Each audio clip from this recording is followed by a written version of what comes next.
energy discussions emanating from the World Energy Conference has been around the whole issues of trilemma, which is around access to energy, security of energy, as well as the sustainability in terms of environmental impact. I'm sure a number of journalists would say Africa Energy Endeavour has been held year after year for a number of years now. What really are the milestones? What one or two things would you say this has been happening, this is a positive move, this is going in the right direction from a regional perspective as far as energy issues are concerned? Again, we are focusing on Africa. We identified 10 African countries where the money is ready, where we are going to move straight away to help the country to develop their action plan and the investment prospectus. The country will identify this priority project and then will help them step by step how the country is going to achieve the objective of SE for all and how they package the project in a bankable format. What is so critical for us is that we are building a platform to achieve that energy solution for all people going forward. What key lessons can South Africa learn to avoid some of the risks associated with such projects? There's quite a number of actually the high priority PIDA energy project which moved significantly. If I can mention for you, if you look at the link between Kenya and Tanzania, this has moved quite a lot. If you look to the TG power generation project in Zambia, it's almost close to completion. If you look at the connection between Kenya and Ethiopia, it's actually going quite significantly. What global trends are there in energy that there are opportunities for in Africa on the positive side? I think the first thing is really to understand whether there is indeed a resource here. It's one thing to say there is a theoretical, technical resource, but it's another thing actually to confirm that this is an economic resource. And I think before being able to go anywhere in terms of sustainability, I think that's one question that may need answering. The water issue is one that has been highlighted in many areas, and I think also here in South Africa, how one deals with water is going to be very important. But I think the water issue is certainly a critically important issue to manage.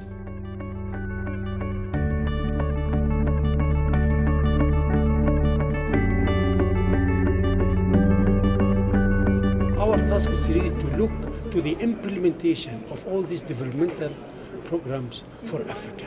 And this program is coming to us from the head of state and the government. So there is a political backing, there's a political support, and we have to go ahead with the implementation of this project.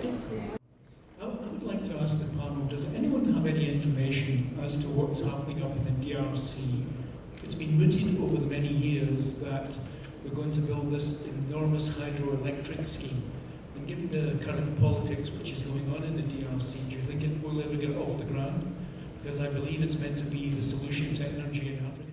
I think, yes, like you said, INGA will be the solution to generation of the Africa.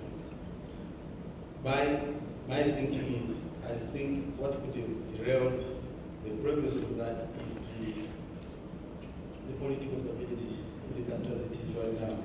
It has played a major role in derailing the project. But satisfying a little bit, this morning I had a chat with the Minister of Energy for South Africa, Mr. Martins.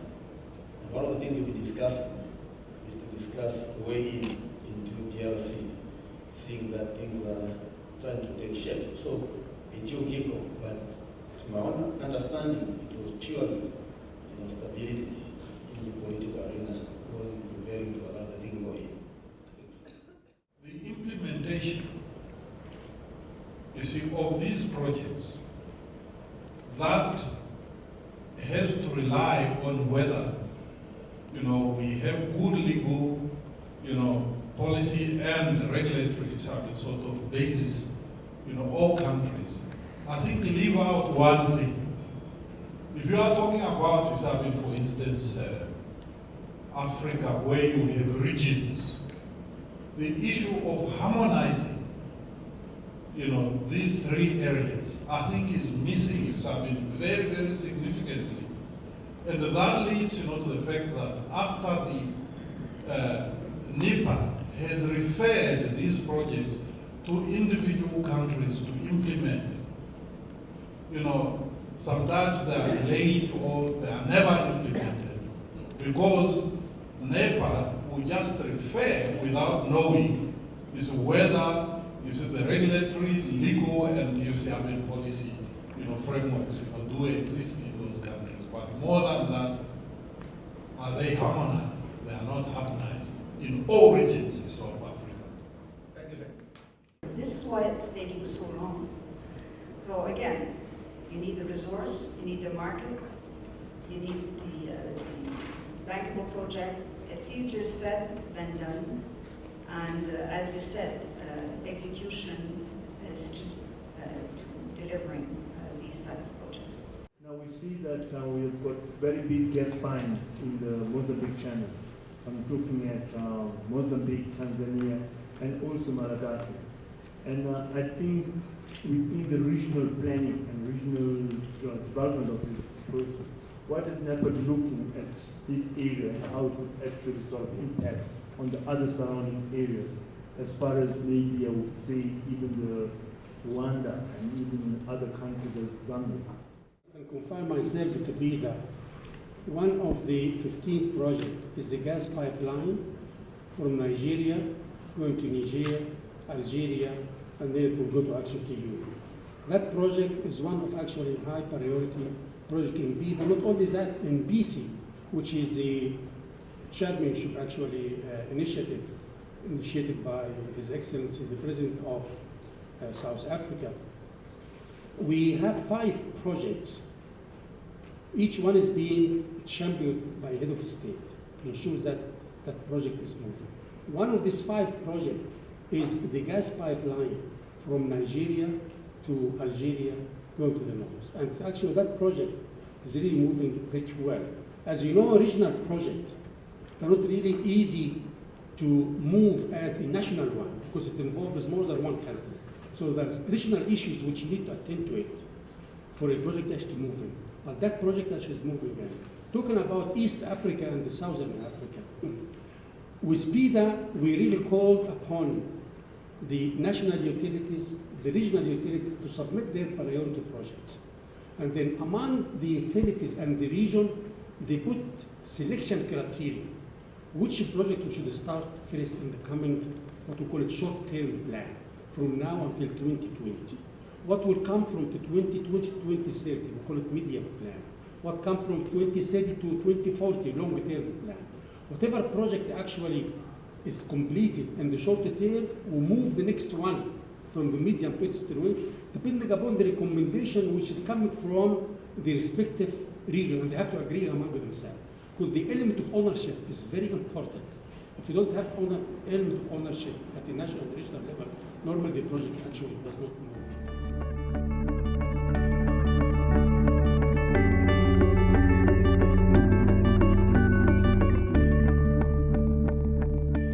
There's a lot of misinformation around bioenergy, but I'm here to communicate that it is a useful means of electrification and providing energy for transport.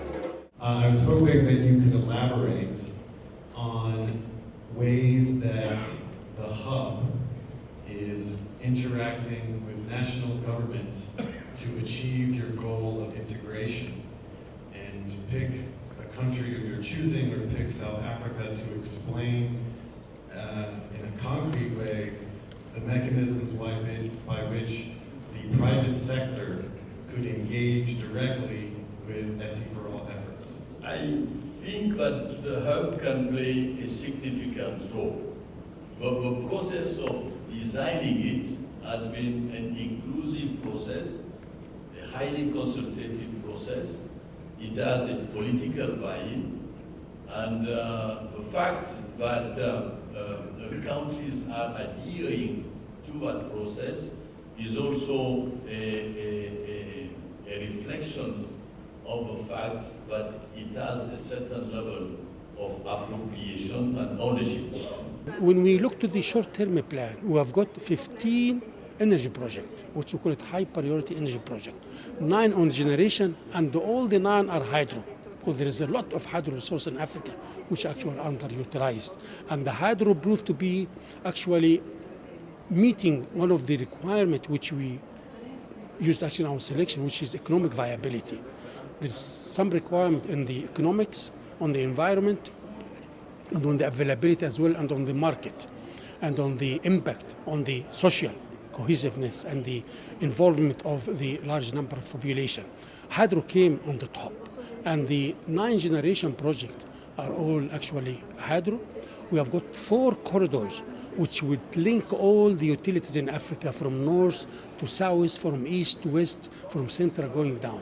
So having this power generation project, and then we have that network, now energy can move from where it can be cheaply and economically generated to where there's a high demand.